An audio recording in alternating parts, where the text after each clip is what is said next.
Namaskar and welcome back to Cricket Fables. A familiar face, Anand Vasu, joined us again for the second time only. He thinks he's dodged just a few times with some excuses. But Anand, good to have you back. How are you? Not too bad, Jamie. How are you? We're doing well. We're doing well.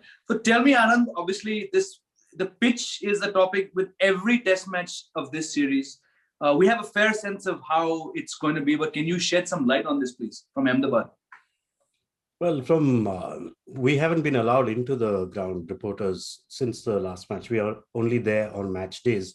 So I haven't actually seen the pitch, but thankfully the England media manager has been putting out photos every single day, and you can see it changing its colors, characteristics each day, which was expected.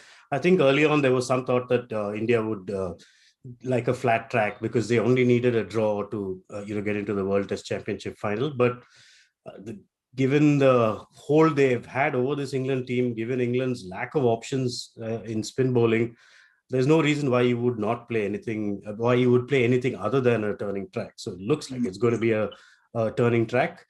And nowadays the question is not what is the pitch like, but how many days is the game going to last? Exactly. So do you believe that it's going to be slightly easier for the batsmen out there, given that it's going to be the red ball? Yes, the same pitch, but will that change anything, the ball?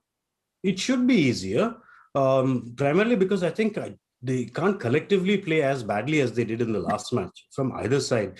The ball, yes, did skid on, but both teams played freakishly badly for for longish passages of play. I can't see that happening again. About the ball, again, there have been different opinions. Some players have spoken about how it skidded more. Virat Kohli was asked about it today in his press conference, and he said, "No, why are you talking about pitch and why are you talking about ball? We talk about how people are playing." So it's hard to say whether the ball will actually make a difference. Having not played with either ball, I'm completely unqualified to talk about it. And on that basis, I will say that I think it will make a difference. I think the red ball will skid on less. I think spinners will be able to get more revolutions on the red ball, and so it will turn a bit more. So there'll be fewer instances of balls going on straight as they did in the last test. And it was the straight balls that got most people. Okay. You did, however, speak in the last few days to someone who's very qualified on playing spin. There was a lovely interview for The Observer with VVS Lakshman. And to an extent, just following up on most of what he said, we've seen Rohit Sharma in 2 innings, largely that 161, take the pitch out of the equation. And though Virat Kohli's not got 100, this is arguably one of the best he's looked for a long time. But just in the broader picture, we know that there have been problems against spin, this whole thing of Indians being the best players of spin. There's enough examples from the cricket which you've seen up close to sort of puncture holes in that theory. Rahane is getting starts, but then he's falling to spin, going back. It's not always the balls which he gets, which we can keep on saying. What kind of holes do you think India would like to plug in terms of the batting? Because they did lose 7 for 31 last time. See, the last time Indian batsmen were actually good players of spin bowling as a group, they were scoring 260, 270 runs in a day's test cricket. Nobody was looking to score 325, which kind of became a norm after Australia started scoring at that pace in the mid to late 90s to, the middle 2000s. So it became expected that you would score 300, 320 on any surface. Whereas on a trying surface, on a challenging pitch that is aiding turn, as Lakshman explained in their interview, you sometimes play 45 minutes for not very many runs. And then when the bowler starts making mistakes, in half an hour you capitalize, you get 6-7 boundaries before you realize it. But I think what's happening now is batsmen aren't playing through that half an hour, 45-minute difficult phase in as controlled and safe manner as they used to. They're looking to score, they're looking to accelerate much quicker in their innings than they would before, and therefore getting 20s and 30s and getting out rather than making big hundreds. A feature of previous Indian home series would be that Indian batsmen would make big runs. 100 would become 150, 150 would become 200. Rarely did you see a series where, you got 100 or 200s in a 4-match test series at home. But Tendulkar would make 400s in a 4-match series, literally. And Dravid would make a couple, Lakshman would make one, Ganguly would make a couple. So you'd end up with a group, you'd end up in a 4-match series with 6 to 8 centurions from the Indian team. That's not happening anymore. Yeah. So I'm a little confused about this. Virat Kohli today in the press conference made the most pertinent point of how, because of limited overs cricket that players are playing today, that your defense is not really the first thing that you go to when you find yourself in trouble. And yet you have the best batsman on display on these tracks, Rohit Sharma, saying that intent is what you need on this track. Because the ball's turning and the chances of survival are not as much. So you have to really sort of make things happen, right, before you get out. I don't know what to believe, or is it just that there are two batsmen who just look at it in a different way? Because Virat Kohli says that, listen, you have to grind out that session, right? That's what he said in the press conference today. He said, those 45 minutes, 45 minutes, I feel for me, defense is the best way to get out of that. Whereas for Rohit Sharma, it's not so. And yet he seems to be the best player here. Yeah, I think these press conferences need to come with a statutory warning also, that these views are subject to change without notice. They're only valid for the 24 hours period of the press conference, and they may not be applicable to anyone else. During the last test match, Ashwin, when he was asked about playing bowling and playing spin, he said, you need to grind it out. You can't go and start playing your shots immediately. The next day he was batting. The second ball he played, he swept for 4. 3 balls later, he reverse swept. So the previous day, he was saying the best approach is you grind it out, you have to play time. And then he played another way entirely. Similarly, you've had contradictions from different players. Yeah. I'm not suggesting that they're being flippant, but I think they're working through it as much as anyone else is. Yeah. And something that's working on a certain day may not work on another day. So, Rohit is able to do certain thing against a certain bowler on a pitch, but in the next test match, when the pitch is different and the bowler is bowling a little differently, he leaves that approach behind and does something else, which you expect at the highest level. You expect batsmen to be able to adapt quickly enough. The critical thing also is, at the end of the day, you have to make runs. It doesn't matter beyond a point. Are you using your feet? Are you sweeping? Are you blocking it for 2 hours? Somehow, anyhow, make 50 runs. A team batting first, make 350 runs in the first innings of a test match in the subcontinent. Without doing those things, you're not going to win too many matches. Yeah. Yeah. Do you think England is going to be able to work through it, though? I mean, they just have that much time. I don't even know how England team would be approaching this, because there's just so much you can do in terms of technique and skill and all of that. If you haven't played on these pitches as much as you would have liked before coming into this series, what do you do now? Not very much, I don't think. See, when we talk about that, even when I was speaking with VVS Lakshman the other day, it was very obvious that he has grown up through this whole process of thinking about playing spin, learning to play spin. He's been in Hyderabad teams with high quality spin bowlers. So they would talk about how they would bowl on turning tracks. They would talk about how to get batsmen out on turning tracks. So that's kind of been in his system and in his blood from when he was 13, 15, 17 years old. And he's got experience of doing it, succeeding, failing, all kinds of things over a period of time. Whereas these English players, unfortunately, just don't have that experience. So when Lakshman speaks about it, it looks very easy. It sounds very simple. Trust your defense, go fully forward or go fully back, find ways to rotate the strike, look for where your boundary balls are. Every single England player also knows these things. I think at the test level, they know these things. And Joe Root scored heavily in the first test match of the series. That wasn't that long ago. So it's not that they can't, but when you lose 2 test matches as badly as England have, I think a lot of it is also in the mind. Some of them are halfway on the way back home mentally.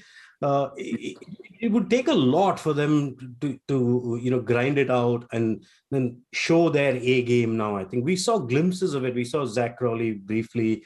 We've seen Ben Fowkes a little bit, even Ollie Pope, who was touted as the next big thing. We've seen next Joe Root. There's ability, and they scored runs in Sri Lanka before they came here, and I'm sure they will score runs again at some point. Will they do it in this Test match? I don't think so.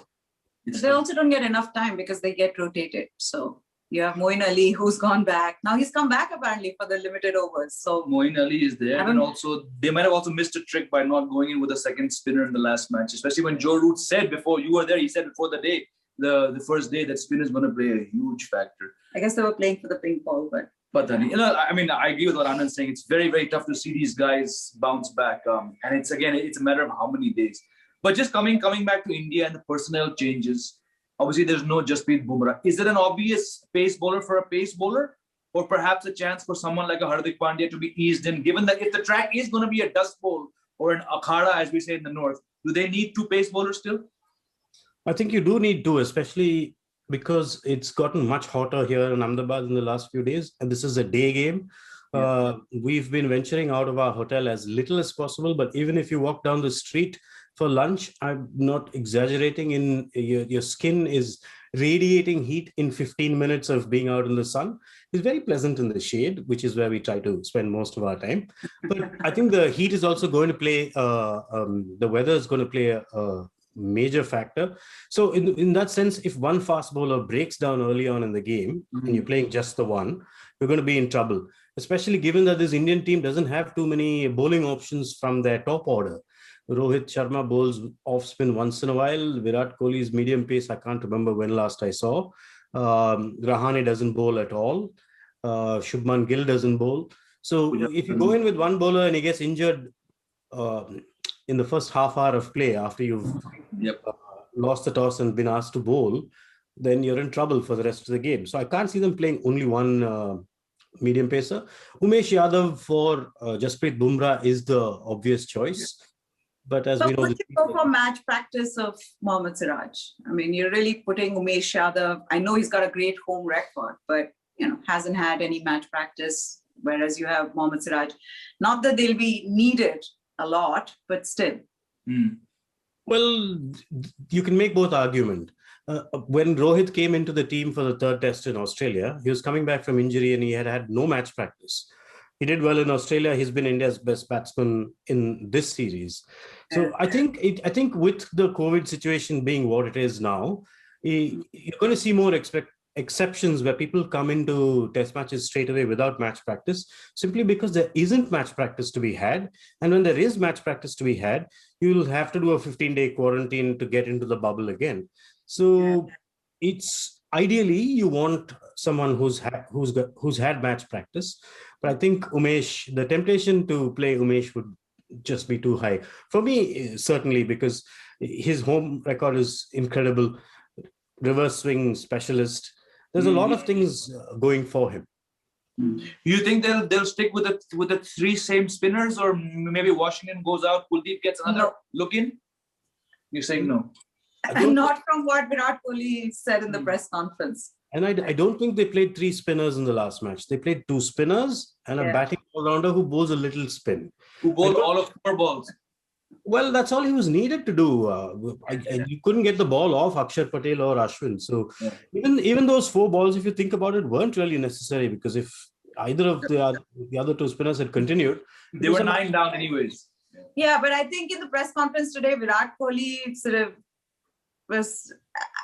I think this team going forward just wants to play a bowler who can bat. And so if it is Washington Sundar, if it's Akshar Patel, they're always going to get priority over Kuldeep Yadav. So, I mean, that he made it pretty clear today in the press conference as well, right? Yes, he did. And he also pointed out that if Ravindra Jadeja was fit, and if Jadeja was that second spinner in your side, it makes a big difference, because he's proven himself for the bat. He's done it many times over. Then Kuldeep Yadav becomes a much more serious option, a much more tempting option as a third spinner in those rare instances when you actually need a third spinner. But with Jadeja not being around, and Akshar is 2 test matches old, while he can bat, he hasn't done it so far at the highest level. So I don't think it's a risk that this team will take at this stage. I think there's also a little quiz we're throwing out to our viewers. If they can spot what's going on behind Anand, there is something there, someone there who's been asked not to move at all so that we can have this whole Zoom call, right? This whole. And he's doing a very good job of it as well. So. Chaliye, good. But so basically there is someone behind, and he happens to be another journalist. And this is what we do, Anand. You know, a lot of times people we get questions about how is it, how do you tour, and what happens. So this is how we tour, right? Nice room, Anand, on that note also. Well, kind enough to be sharing a room with Amolkar Hardkar of the Hindu newspaper, and who runs a very successful video show himself in Marathi. Marathi, he does. Yes. So either of you speak much Marathi? All of 5 words. No, I don't. And not even good enough to reproduce it here also. So. Right. But you're doing films in Kannada, so I think it's not a bridge too far that you should speak a little Marathi, given how long you lived in Mumbai. I have had this accusation has been thrown at me many times, especially now on YouTube. Okay, sir, you grew up in Mumbai, or you claim to. How do you not speak it? So yes, guilty as charged. With the Kannada, it has to have A4 sheets also put up behind said actors. So, but yeah. But Anand, it's always fun to chat with you and just understand the game. And so thank you so much for taking the time out. We'll try to get you more. You can't run away as you've done in the past. I think there was once you were supposed to come, but then something happened. We're not sure what. Things happen. Things happen. Okay. As it happens on the Ahmedabad track, we've seen. Anand Vasu, always a pleasure. Thank you. Stay out of the sun, please, and try and stay in the shade during the match. Thank you very much, Neha and Jamie. See you guys soon. Cheers.